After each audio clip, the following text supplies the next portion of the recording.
Tout au long de l'année scolaire, les équipes de l'Institut océanographique accompagnent les élèves ainsi que les professeurs dans la découverte du monde marin.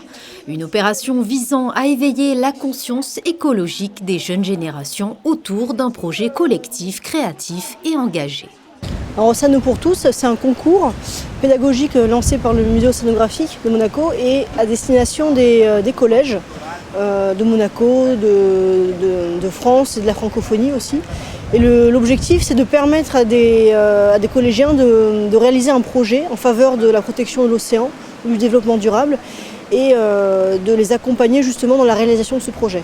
121 élèves d'FANB ont proposé le projet d'évaluer l'impact de la pollution sur l'environnement. Les élèves ont construit et ont mis à l'eau une bouteille géante de plus d'1 mètre.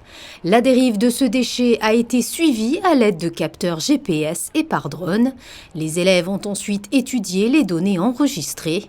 Dans la lignée de leur projet, ils ont pu également assimiler la thématique de la pêche durable. Les élèves ont pu ainsi distinguer différentes espèces de poissons. Notre projet, en fait, La bouteille à la mer, qui est un projet commun sciences et technologies à FANB, puisse bénéficier de tous les atouts et de toutes les connaissances qu'on ait en principauté, en fait. Et nos élèves, ils se rendent compte que de la cuisine à la pêche, tous les métiers qui ont un lien avec la Méditerranée, toutes les personnes qui peuvent nous amener un plus dans ce projet, c'est quelque chose qu'ils apprécient beaucoup. Mais moi, je suis heureux de vous recevoir. Moi aussi. Je suis heureux avec mes équipes de partager avec vous non seulement notre passion, qui est la cuisine, mais en même temps de vous apprendre à consommer mieux, consommer durablement et vous montrer les possibilités de ce que la mer nous offre.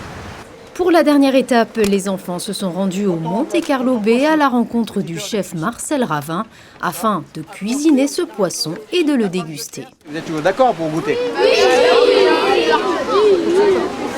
Bon. Là, on va vous dresser et tout, parce que vous êtes quand même nombreux. On va vous faire le même plat à l'intérieur. On va vous amener ça pour goûter. Est-ce qu'on a oublié?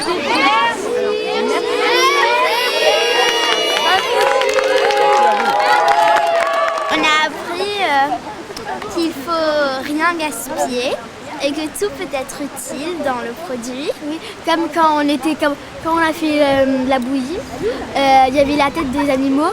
Au lieu de les jeter, on va les donner aux poissons. Faut pas forcément prendre des poissons qui viennent de très loin parce qu'après quand ils sont transportés, ça pollue énormément. Moi j'ai appris que par exemple pour la rascasse, il faut bien la prendre par les yeux et ne pas la prendre comme ça sans savoir parce qu'on peut se faire très mal déjà en touchant et se faire piquer par les épines et que ça enfle, etc. On a eu de la chance en plus, c'est pas dans tous les collèges qu'on fait ça. Ouais. On a vraiment de la chance d'être ici avec des super profs aussi pour nous aider. Moi je suis très difficile à manger au niveau gastronomique et c'était très bon. J'aimais pas trop le poulpe, mais là ça va. Franchement, il est meilleur le poulpe quand c'est Monsieur Ravin. Il est excellent. C'est bon. Il est excellent. J'ai jamais rien mangé aussi bon concernant les poissons. Alors, Tu le referas chez toi? Oui, je le referai. Oui, je le referai. 25 projets ont été sélectionnés avec l'objectif d'inspirer et de susciter l'engagement d'autres jeunes pour l'océan. La cérémonie de remise de prix aura lieu le 13 juin prochain au musée océanographique.